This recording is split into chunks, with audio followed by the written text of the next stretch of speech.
I'm gonna make an update. If you watched the video from yesterday, there's nothing really all that new, but there's some things I want to show. And by the end, I also want to talk about how I'm gonna proceed in the coming months. So let's get started. By the way, OBS, fuck you, you're just slowing down everything. The game runs fine. Now, some people just, I fear that some people may not realize that. But also, there's footstep sounds now, and they're like 8-bit. There's most of the sounds now are going for 8-bit. There's the sound of the knocking. That's also 8-bit. Before it was just the sound of the knock.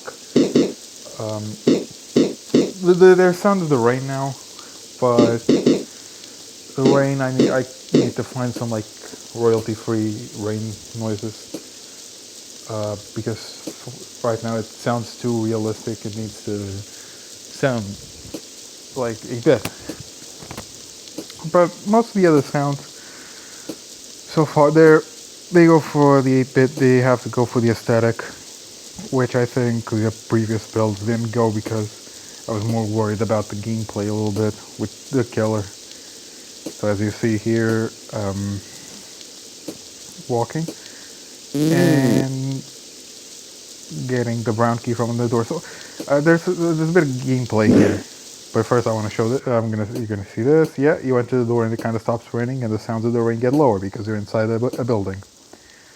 But as I was gonna say, so this is what I plan to be the first map of the game. What I'm picturing is there's gonna be a series of small maps, and then there's bigger expanding maps, which are the main ones. And here this is the start. And the plan is you it's to railroad the player into the mechanics. So you start there in that little like alleyway. You have nowhere really to go. So you have to open that, go to that rock and get the key so you can proceed. Teach you about the keys and chests and items that contain items inside. In this building, there is, of course, the the save recorder. There's a chest, another locked door, but this time purple instead of brown. And there's the hiding spots. Again, it's so the player can experiment with a lot of these things and have some. Okay, get the purple key and open the door. It's like a tutorial in a way. That's the point. This footage is so choppy. Oh my god. But it like the game runs fine. Okay, even in my crappy, terrible PC from 2014, my crappy HP laptop from 2014, the game runs good. The game runs fine. And there's also this mouse that I added, which if you get too close to it, it actually runs away from you and makes like a little squeak.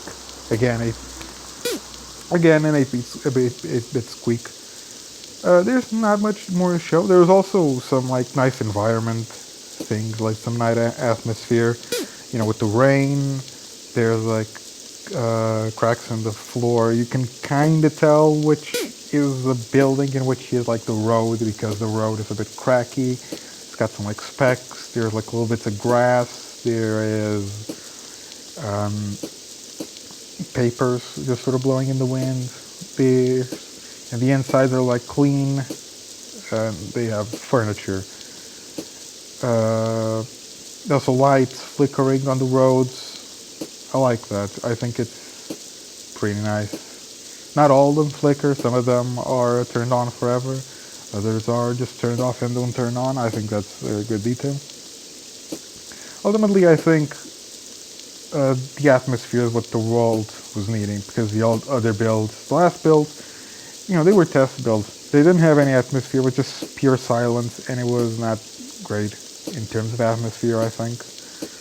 I think this is a lot prettier, a lot nicer, and that's what it really needs to solid mode, I think. So, I don't have much more to show, so I'm going to talk about how I'm going to proceed from the coming month. So, well, what's gonna happen is that from the time I'm recording this, in 2 days I'm gonna start college again. It's my second year of my of the master's degree, so I'm not really sure how this year is gonna go because this year is mostly dedicated to preparing and working on an internship and a final project. So I don't know. But even then, I doubt that I'm gonna have that much time to devote to this game. So my plan is just thinking of ideas, drawing out little stories, and little bits of lore, I suppose. And most importantly, of course, drawing maps and drawing puzzles so that I can then take what I drew, probably on paper, it's probably going to be on paper, and then transfer it, well, not, and translate that into RPG Maker and make the maps.